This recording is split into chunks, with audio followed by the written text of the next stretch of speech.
Hello and welcome to That British Homestead. My name's Nick and today I thought I'd take you through sowing some of my early seeds. So let's get started. Today it is November. I don't know what date it is. So it is the 13th of November. So let's get started and multi-sowing some of these seeds. See you in a minute. Meteor is a very nifty variety. It is a very dwarf grown type, which means it only gets to about 18 inches. It has very well filled pods and it is also very, very good flavoured apparently. It can be sown in autumn, which is October and November, which is fantastic because it is November right now. Now, it is a compact and a small variety, so it grows up to 18 inches. Apparently, I haven't grown this one before, but apparently it doesn't need very much support or very little support. So I imagine it being a bit like a broad bean. However, this is my question. If it is needing support, if it needs to be covered because of the birds, I know that it does need to be covered because I have a very big problem with pigeons. I've asked around at my allotment. If you've got an allotment, make sure you're always asking questions to everybody at the allotment because they're very helpful. Will it attach itself to the netting? Because I can't imagine anything worse than going down to the allotment trying to pick peas and having to fight with the netting to get to my peas. Do you see what I mean? I'm a little bit worried about that. I'm worried that maybe I should try to prompt it up a little bit so that it doesn't sort of touch the netting. However, I am very mindful that we do have very strong winter winds. Do you remember last time? Do you remember my greenhouse? It got pancaked, didn't it? So that's what I'm kind of a little bit concerned about. However, I'm super excited about growing this variety. I also see that you can grow it between January and March, which kind of gives you a second win on it, and I'm very excited about having that. I want very, very early peas.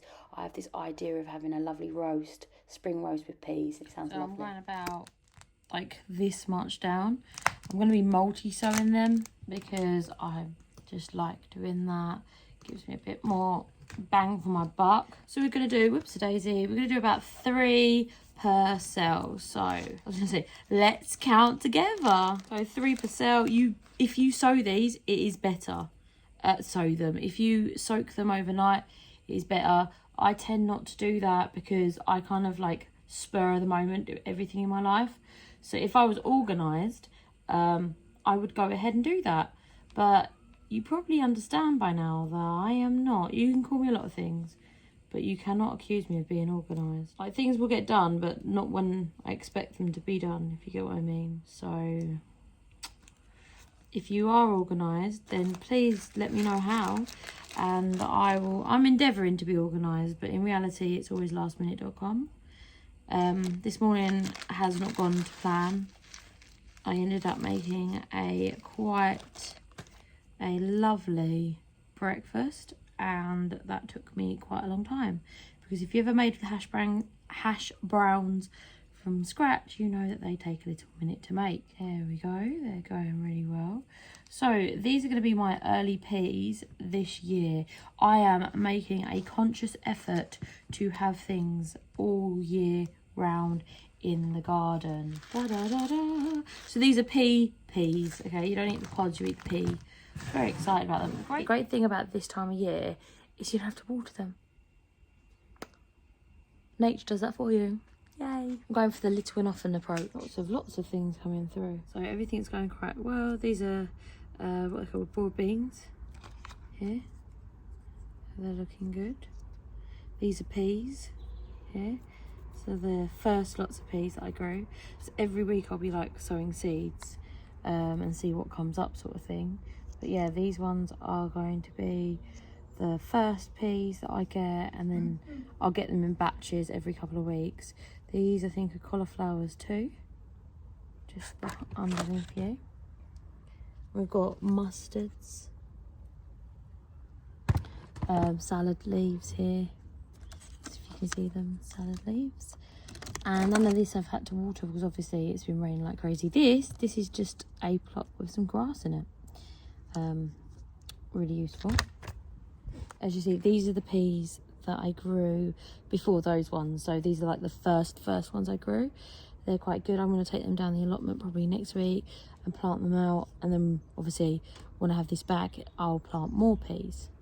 So it's just like a beautiful sort of continuation of peas. Look, peas. As soon as they sprout though, you can tell peas, and these are meteor. So I did 3 in a pack there. Most of them have come up, all 3. So I want to put them in.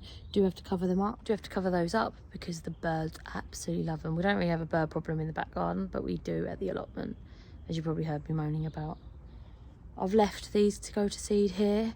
I will collect the seeds, but it gives the bees, there are still a few bees about and wasps and stuff about, gives them some pollen to be eating. I've also got my, that way, peas and broad beans, my runner beans still going. So I think it's really important to ensure that. So yeah. So I've still got all of these peas. I'm saving these for seed, sorry. So they're getting to the point where I'm going to be picking them, and then I'm going to kind of take this down, I think. But there are quite a few on here.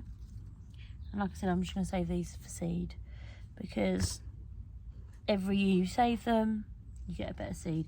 They do have a bit of powdery mildew. They are at the end of their lives. It's not the end of the world, but I'm going to save these for seed because I was running out of them. So I've just grown them this year for seed. So these ones here, I've sprayed with DT. Yeah, that bacteria that you spray plants with to get rid of the what they call caterpillars. I've done that. It was covered in caterpillars. I should have done it earlier. I did give them one spray when I planted them. I think it must have rained too closely to when I sprayed them, because it was gone, so I've sprayed them again. That's why they're all very wet. As you can see, the caterpillars really like this plant, so I'm just going to go ahead and wait and see what happens with it. The green cabbage, though, the spring cabbage, are doing really well. Editing Nick here. Just wanted to pop in and say a few words. Because I noticed I didn't actually finish the video properly, so I wanted to just jump in and say a few words about what I was doing, etc. So my main worry for my peas is for them to be attracted to the net and kind of hold on to the net, and I have this image of like tangled mess. I'm a little bit worried about that.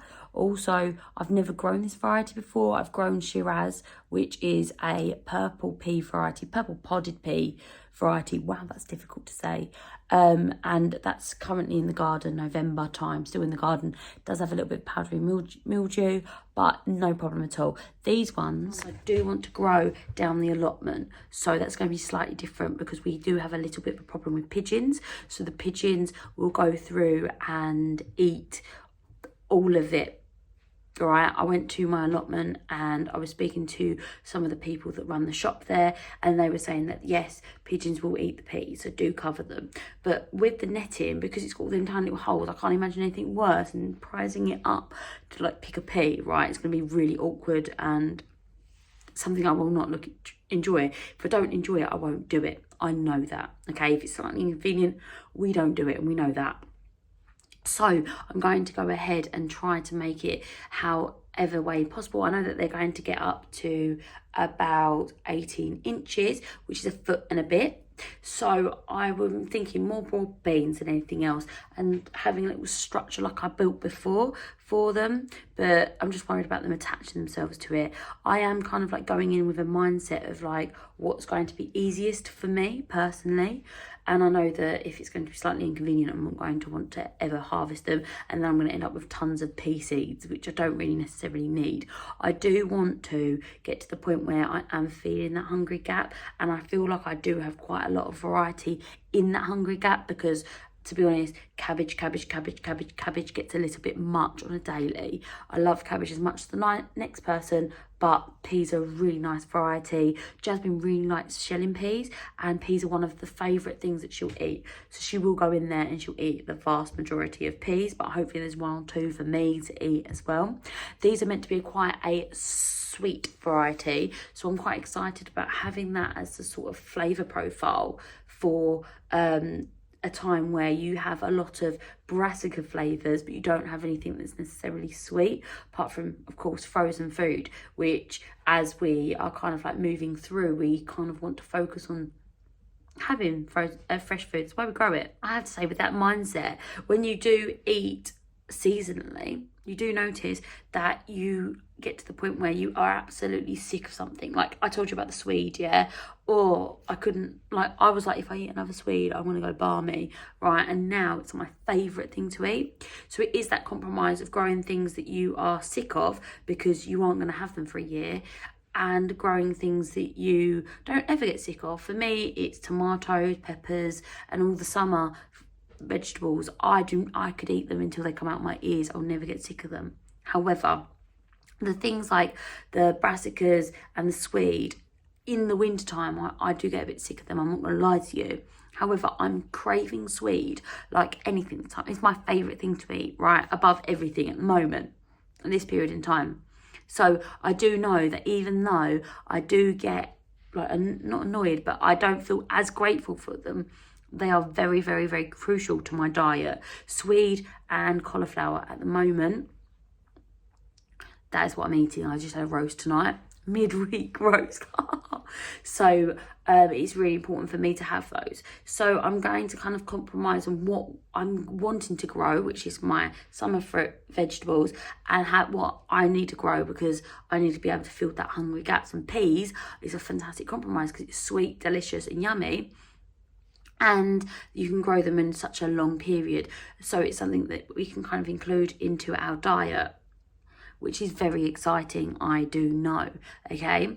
Not that I'm not grateful for all of these things, but these are the ones that, I don't know why, I just feel less excited about, even though they probably make up most of my diet throughout the year. So it is something that I need to think about. Swede is going to be a priority next year, right? Brussels sprouts is going to be a priority. I'm going to try parsnips again. I know, glutton for punishment, okay? I'm going to just see how it goes. They grow so well and I'm so good at growing them that I'm going to grow them, okay? Carrots and things like that. I think that sometimes we need to think about what we need to grow versus what we like to grow. So there is that to it. Now, I want to make sure that I prioritise this time of year getting in my onions and my garlic, okay, to get that early season. And I'm going to plant all my peas out when I kind of put them in pots. I'm hoping that over this winter period, I can spend time getting all my plots ready for spring growing, so that in spring, instead of having to focus on putting any sort of beds in, all I can do is sow, so I can go ahead and put meteor straight into the beds. If I do have an open bed where it is the traditional no dig, then I can go ahead and put that straight in the ground like I did my onion seeds. There's certain things that I will be growing through the plastic because at the end of the day I like growing through the plastic because it's easier. However, there are certain things that it just doesn't work for. You get bigger onions under the plastic, but you get less onions because less of them are able to grow through the plastic, okay? Same for peas. I just can't imagine applying that into the plastic individually. It's going to be like beads. They just don't work, okay? And it's a waste of my time, waste of money, etc. So it is something that I'm going to have to balance over the next year. I'm still learning, I'm still growing. That's my impression of growing. I hope you enjoyed it, okay?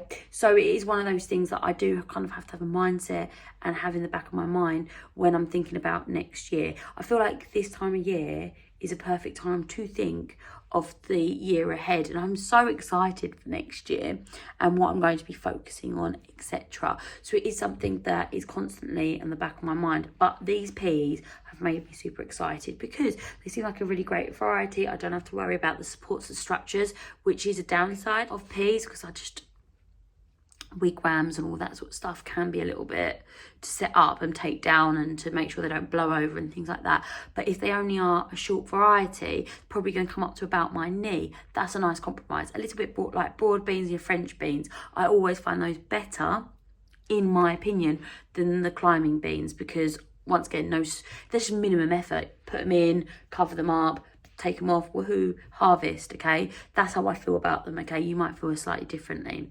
Also, I know it sounds really weird, but my family are a little bit funny with runner beans. I love runner beans. I grew up with runner beans. My grandma used to feed us runner beans, okay? She grew them herself. We ate them.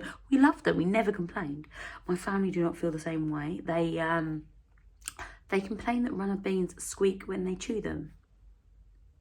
Yeah, that's like the best part. It's like halloumi. Who doesn't like that about halloumi? But apparently that's like a big no-no for them, and they're slightly fuzzy, and apparently that's just something they just can't contain. So, which is a shame because they also grow so well. So once again, I'm just going to do the thing where I just keep incorporating it into meals, and eventually they'll give up and like them. A little bit like yellow squash. I was expecting to shout, I hate yellow squash. They'll like it.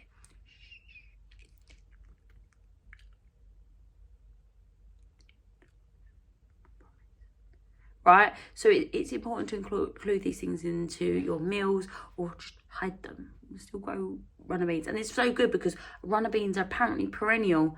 Who knew? I didn't know until I just chipped them off at the bottom. Chipped them off at the bottom and thought, oh, those roots will rot down nicely, and they grew back. I did the same thing with my celery, and my celery just grew up again. It overwintered. Who knew? I am in zone 9A though, so I don't know if that makes a difference. And I heavily mulch during winter just because in my garden I'm doing a back to Eden method. So during the winter I do the wood chip layer, let it break down. So it does make beautiful soil, I have to say. Okay, everyone told me I was crazy when I started doing it, and well, I am, but not for that reason, you know what I mean? So it has worked out pretty well, which is very, very exciting, I know. So thank you so much for watching. Bailey's here. I'll see you next time. Bye bye. Don't lick my lips. I'm gonna move out of the way. Is that where you need to sit? Hello. I thought that I would come into the video at the end and say goodbye because I forgot. You're distracting me. So I'm very excited about that, and I know Bailey is as well. He loves peas. So I have this image of having like roasted lamb with fresh garden peas, which I'm very excited about. Are you excited about it too? Are you excited about it? No, he's like, I want my toy right for me. Aren't you? So yes. You are an attention seeker, aren't you? So yes, if you do have any suggestions. Stop it. Help. This is going so well, Bailey. Thank you so much.